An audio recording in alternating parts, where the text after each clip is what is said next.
नमस्कार विद्यार्थी मित्रांनो. खूप सर्व विद्यार्थ्यांच्या डिमांड नंतर आपण आपली इंडियन पॉलिटीची बॅच इंग्लिशमध्ये सुरू करत आहोत. ही इंग्लिशमधील बॅच मी जवळपास सर्वच्या सर्व लक्ष्मीकांत कव्हर करण्याचा प्रयत्न केलेला आहे. ही इंग्लिश मीडियममधल्या बॅचची तुम्हाला एक नोट्ससुद्धा मिळेल आणि यासोबतच तुम्हाला या बॅचचे सर्वच्या सर्व व्हिडिओज, आपलं जे ज्ञानदीप अकॅडमीचा लाल कलरचा लोगो असणारा ॲप आहे, या लाल कलरचा लोगो असणाऱ्या ॲपवर तुम्हाला सर्वच्या सर्व बॅच मिळेल. मग या बॅचला ॲक्सेस किती असेल, व्हिडिओज केव्हा अपलोड केले जातील, तुम्ही ते व्हिडिओज किती दिवस पाहू शकता, या सर्व बाबतीतली सर्वच्या सर्व सूचना त्या ॲपवरच त्या ठिकाणी सूचना या सदरामध्ये तुम्हाला दिलेली आहे. तर मी तुम्हाला सर्वांना सुचवेल, ज्या विद्यार्थ्यांना इंग्लिश मीडियममधनं इंडियन पॉलिटीची बॅच हवी होती, तुम्ही ही बॅच नक्की जॉईन करा. तुमच्या मित्रांसोबत सुद्धा शेअर करा. यामध्ये मी तुम्हाला प्रत्येक कन्सेप्ट सांगण्याचा प्रयत्न तर केला आहेच, मात्र या कन्सेप्टच्या सोबतच त्या टॉपिकशी निगडीत जो महत्त्वाचा कंटेंट आहे आणि त्या टॉपिकशी निगडीत जे महत्त्वाचा फॅक्च्युअल डेटा आहे, जो तुमच्या परीक्षेसाठी अत्यंत उपयुक्त असतो, हा सर्वच्या सर्व डेटा सुद्धा मी त्या ठिकाणी देण्याचा प्रयत्न केलेला आहे. सो तुम्हाला सर्वांना विनंती की बॅच शेअर करा आणि जॉईन करा. Thank you. Hello friends, welcome you all to Gyandeep academy for UPSC Pune. Now today again we are going to discuss the remaining features of Indian Constitution. In that, the next important feature is we have integrated and independent judiciary.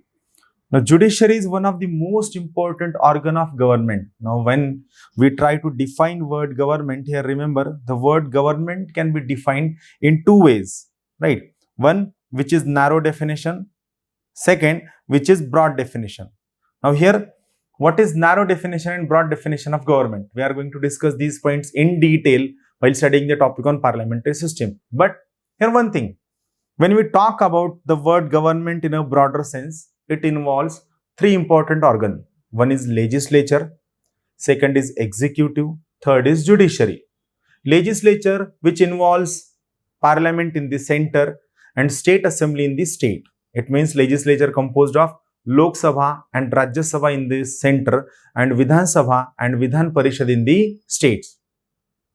When we talk about executive, it involves Prime Minister and his Council of Minister and Chief Minister and Council of Minister in the center and state respectively.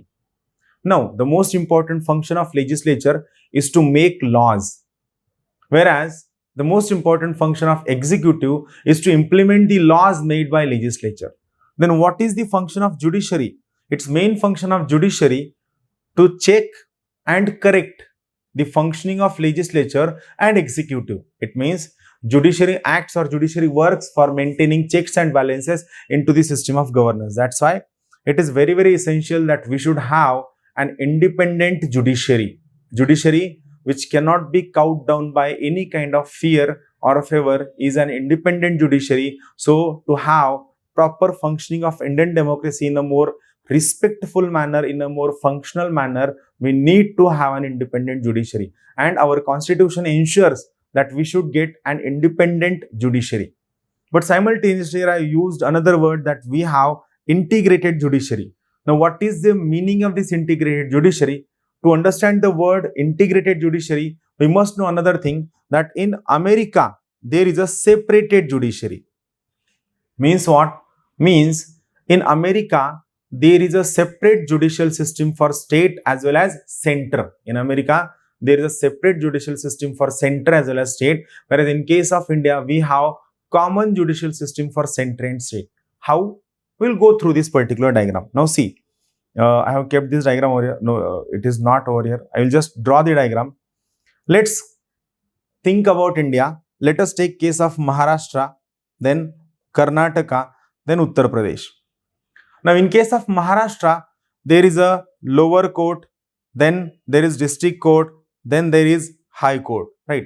So, this type of model is replicated in every state of India, almost every state of India, like having lower court, then there is a district court, then there is a high court. Same, lower court, then there is district court, and finally there is a high court.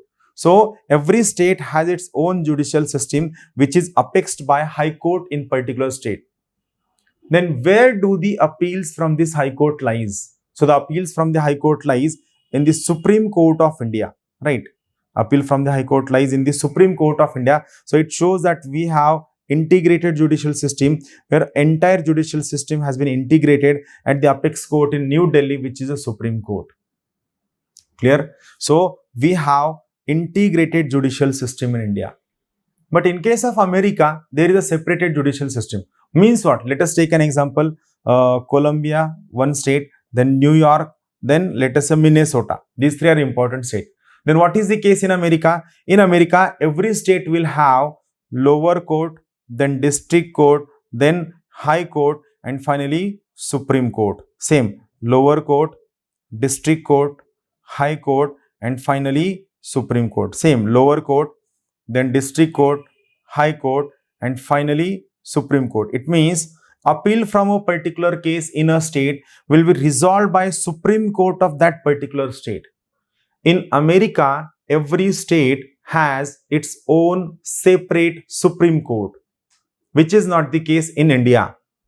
In India, appeal from High Court lies in the Supreme Court of India, whereas in America, appeal from a particular state lies in the Supreme Court of that state only and not in the apex court of America.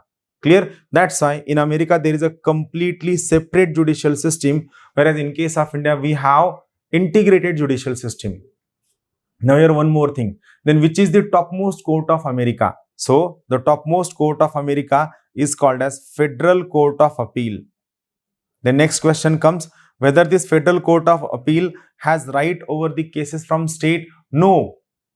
Federal Court of Appeal in America do not have right to hear appeal against the state cases.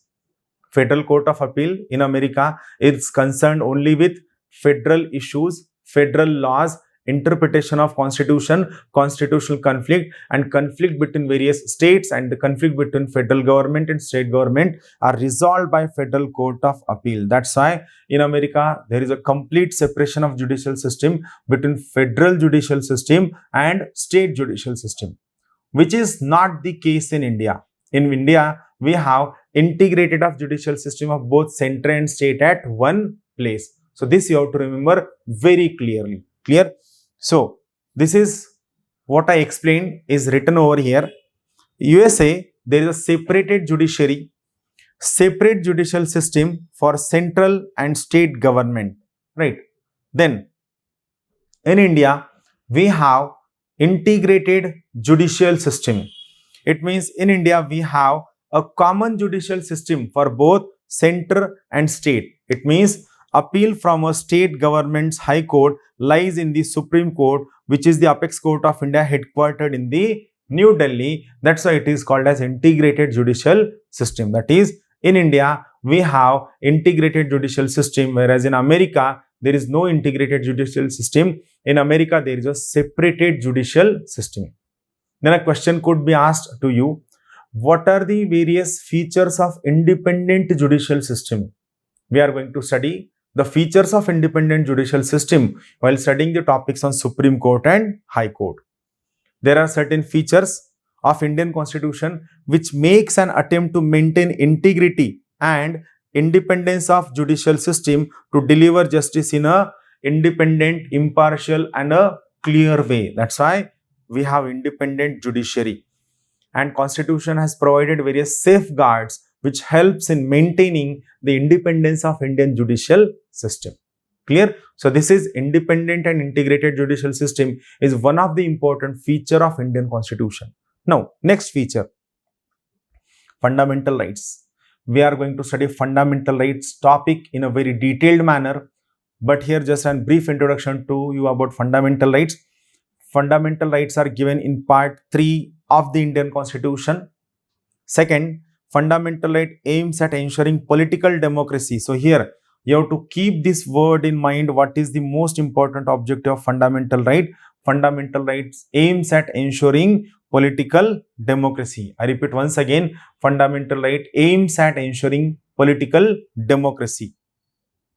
Fundamental rights is a justiciable part of the Indian Constitution. I repeat once again, fundamental right is a justiciable part of the Indian Constitution. Why? Because Article 13 says whenever a fundamental right is violated, it shall be declared as null and void as per the provisions of the Constitution. And Article 32, it says whenever your fundamental right is violated, you have fundamental right to approach Supreme Court. It means in case of violation of your fundamental rights, your right to approach Supreme Court is also fundamental right, and it is guaranteed and protected by Constitution of India under Article 32. That's why these are fundamental rights, and it is justiciable part of the Indian Constitution, because whenever your fundamental right is violated, you have right to approach the court.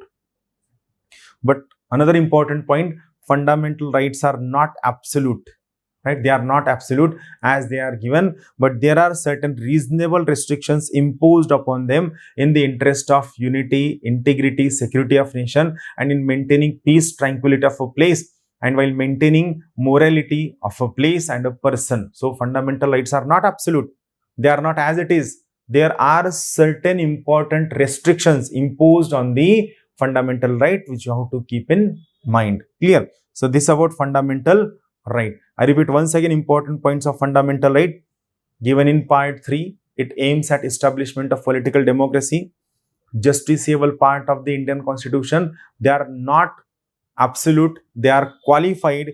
There are certain reasonable restrictions imposed upon fundamental right. It means fundamental rights can be amended. I repeat once again, it means fundamental rights can be amended. The next important part of the Indian Constitution is Directive Principles of State Policy, DPSP. DPSPs are the most important part that we have taken from Ireland.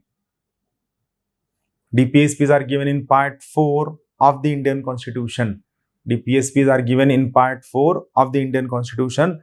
Their most important objective is to achieve socio-economic democracy. Their objective is to achieve socio-economic democracy. It is non-justiciable part of the Indian Constitution.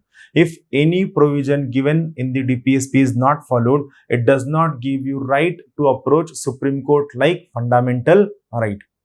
Here two important statements. If your fundamental right is violated or it is not followed properly, you have right to approach Supreme Court under the Constitution. Whereas, if any provisions of the DPSP is not followed, in this case, it does not give you right to approach Supreme Court for violation of DPSP. That's why fundamental rights are justiciable part of the Indian Constitution, whereas DPSPs are not the justiciable part of the Indian Constitution. Then fundamental duties. Here remember one very important point. Fundamental duties were not included in the original part of the Indian Constitution. The fundamental duties have been added into the Indian Constitution by a separate Constitutional Amendment Act.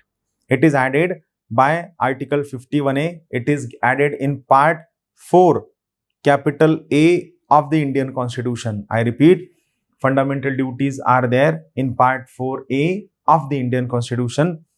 On the recommendations of Swaran Singh Committee, this name of the committee is important, by 42nd Constitutional Amendment Act of 1976. Swaran Singh Committee recommended that there should be a fundamental duties. So these fundamental duties were added by 42nd Constitutional Amendment Act. This 42nd Constitutional Amendment Act is also called as mini constitution. This act added 10 fundamental duties. Then came another amendment to fundamental duties in the form of 86th Constitutional Amendment Act. This 86th Amendment Act added 11th fundamental duty in 2002. It means right now we have total 11 fundamental duties into the Indian Constitution. I repeat once again, right now we have 11 fundamental duties into the Indian Constitution. Also, fundamental duties are non-justiciable part of the Constitution. Certain legal measures have been provided for ensuring the implementation of fundamental duties, but still fundamental duties are non-justiciable part of the Indian Constitution. That is, if we make a chart of these 3 points about, one is fundamental duty, second is fundamental right, and third is DPSP. So out of these three things, only fundamental right is justiciable part of the Indian Constitution, whereas fundamental duties and DPSPs are non-justiciable part of the Indian Constitution, right? Only fundamental duties are fundamental rights are justiciable, whereas fundamental duties and DPSPs are non-justiciable part of the Indian Constitution. Then India is a secular state. Yes, India is a secular state. Now, first important thing, the word secularism was not there in original constitution. The word secularism has been added into the Indian Constitution by 42nd Amendment Act of 1976, which was called as mini constitution. So this is very, very important point to keep in mind. The word secular was not there in original constitution. The word secularism has been added into the Indian Constitution by 42nd Constitutional Amendment Act 1976. And our constitution aims at establishment of a secular state. So it is our objective to establish a secular state. The word secular is not defined anywhere in the constitution. We are going to study secularism in detail, but here just few important points. First, the word secular is not defined anywhere in the constitution. Now, a question could come to your mind, why certain words have not been defined into the Indian Constitution? What could be the reason? You might feel that did the Constituent Assembly members did not know the definition? This could be possibility, or any other reason was there. So always remember why certain words have not been defined by the Constitution, so that these words can be used in the form of progressive interpretation with the passage of time. Certain words definition keep on changing with change in the space, with change in the time, and if we define them, then when we are defining a particular word, it means we are limiting its scope. So not to limit its scope, we have not defined these things, so that if these things are not defined, it is possible for us to define those words in the context of next time, next passage of time. That's why many words like untouchability is there, minority is there, secular word is there, socialism is there. Almost all these words have not been defined anywhere in the Constitution, so that these words can be interpreted in the light of advanced development with the passage of time and space. Then basically this secularism is of two types. One is positive secularism, second is negative secularism. When I write positive secularism and negative secularism, this might have come to your mind that this positive secularism must be a good thing and this negative secularism must be a bad thing. So my dear friends, it's not the case. Positive secularism and negative secularism, these are just nature of the secularism. Both the secularisms are good thing. Any kind of secularism is always a good thing. Then what is the basic difference between these two things? So here we'll try to understand the meaning of positive secularism. What is positive secularism? When state treats all religions equally in terms of authorities, powers, privileges and endowments is called as positive secularism. State treats all religions equally in terms of opportunities and privileges is a positive secularism. Like Government of India gives a subsidy to Hajj program. Government of India spends a lot of money on Vaishno Devi Yatra, and Government of India spends a lot of money while carrying out various programs of the Guruta Gaddi program, like it happened in the Nanded. Right. So Government of India treats all religions equally in terms of opportunities and privileges while providing various important benefits to these religions. So that is called as a positive secularism. Here remember, India is a country where positive secularism prevails. I repeat once again, India is a country where positive secularism prevails. The state or the nation where state government machinery treats all religions equally in terms of opportunities and privileges is a positive secularism. Then second is negative secularism. In this case, state do not recognize any religion. Citizenship is the most important identity given by a state is a negative secularism. Like In case of India, if a person maintains beard, if a person wears turban, if a person wears this particular tika, it is allowed under the garb of positive secularism. But in Western nations, nothing is allowed. They do not identify a person based on his race, religion, caste, sex, or place of birth. They identify every individual based on the citizenship and his non-citizenship. So it is a negative secularism. So remember, the case where state do not recognize any religion, the case where state do not identify any religion is a negative secularism. Negative secularism is a Western concept, first thing. Second, negative secularism is more advanced concept. This is important point you have to remember. Negative secularism is more advanced. I repeat once again, negative secularism is more advanced. Then, what are the various provisions of the constitution which talks about secularism? This could be a potential point for your any kind of prelims examination. What could be the potential point? So, here, preamble points or manifest secularism. Preamble manifest secularism. Then Article 14, 15, 16. These three in a club. Then 25 to 30. Then Article 44.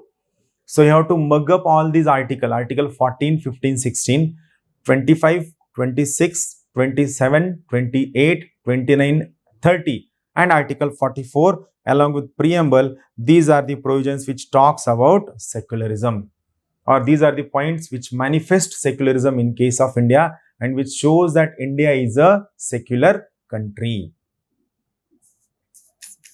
Then 13th important feature is a universal adult franchise.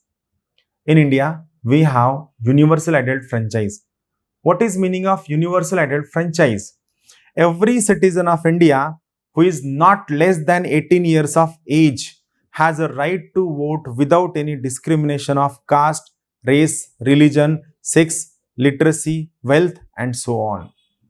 It is called as universal adult franchise. It is given by Article 326. Remember this point, universal adult franchise is the most cardinal principle of Indian Constitution. Here, few important points. 61st Constitutional Amendment Act, it reduced voting age from 21 years to 18 years. This is very, very important point.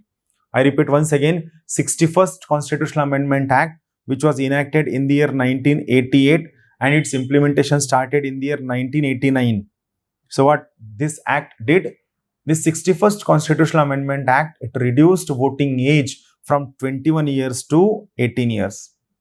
This aims at establishing a political equality. The most important objective of this universal adult franchise is political equality.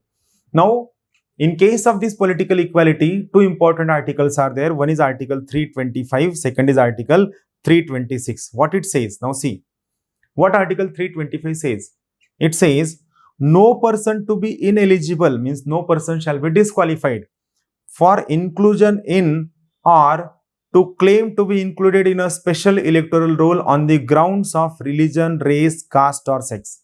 It means no person shall be excluded from voters list. What is the objective or what is the simple meaning of Article 325? No citizen shall be excluded from the voters list based on race, religion, caste, sex or place of birth. There shall be one general electoral roll for every territorial constituency for election to either House of Parliament or to House of Legislatures of a state given. So it is Article 325, that is no discrimination shall be there. Then comes Article 326. Article 326 of the Indian Constitution provides for universal adult franchise. I repeat once again, Article 326, it talks about universal adult franchise. So what it says? Constitution provides that election to the House of the People and the Legislative Assembly of every state shall be on the basis of adult suffrage, that is to say, a person should not be less than 21 years of age. So it is the case. It means no person who has attained 18 years of age shall be disqualified from admission into any electoral roll on the ground of race, religion, caste or any other criteria. That is universal adult franchise. So while Remembering universal adult franchise, you have to remember three important things. First, it is Article 325, which talks about no discrimination. Second, Article 326, which talks about universal adult franchise. And third, it is 61st Amendment Act 1988. What it did, it reduced voting age from 21 years to 18 years. Then in India, we have single citizenship, which is not the case in USA. In United States of America, there is a dual citizenship. Every person holds two citizenship, one for the federal citizenship, second for the state citizenship. Whereas in case of India, we have single citizenship. Constitution provides for only a single citizenship, that is Indian citizenship. Unlike America, where there are two citizenships, one is American citizenship and second one is that particular state's citizenship. Canada also has single citizenship like India. This is important for your preliminary examination. We have borrowed the feature of single citizenship from the Constitution of Britain. This is important point. They could give you point of Canada and you might fall prey to that point. So remember, we have borrowed this point of single citizenship from the Constitution of Britain. And like India, Canada also has the concept of single citizenship. USA has dual citizenship, that is a federal citizenship and state citizenship. So this is an important feature. The next, there are certain important independent bodies into the Indian Constitution which helps in maintaining independence, integrity and impartiality of Indian Constitution, like Election Commission is there, UPSC is there, State Public Service Commission is there, CAG is there, then Information Commission is not. So those independent bodies which are there into the Constitution, which work for protecting the constitutional ideals and democratic credentials in India, are called as independent bodies. Protecting constitutional ideals, constitutional values and democratic credentials are called as independent bodies. Election Commission of India, it aims at ensuring free and fair elections. Then CAG, Comptroller and Auditor General, act as guardian of the public purse. This line is very, very important. Here remember, about CAG, important article is 148. Remember, about CAG, important article is 148, and this CAG, that is Comptroller and Auditor General, act as a guardian of the public purse. It means it acts as a protector of people's money. Then UPSC, recruitment to all India services and higher central services is the objective of UPSC. So it is one of the most important recruiting agency of the government of India, which works for having merit in the civil service for running this country in a more smooth, efficient, effective manner.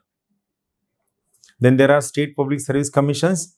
Then what is the objective?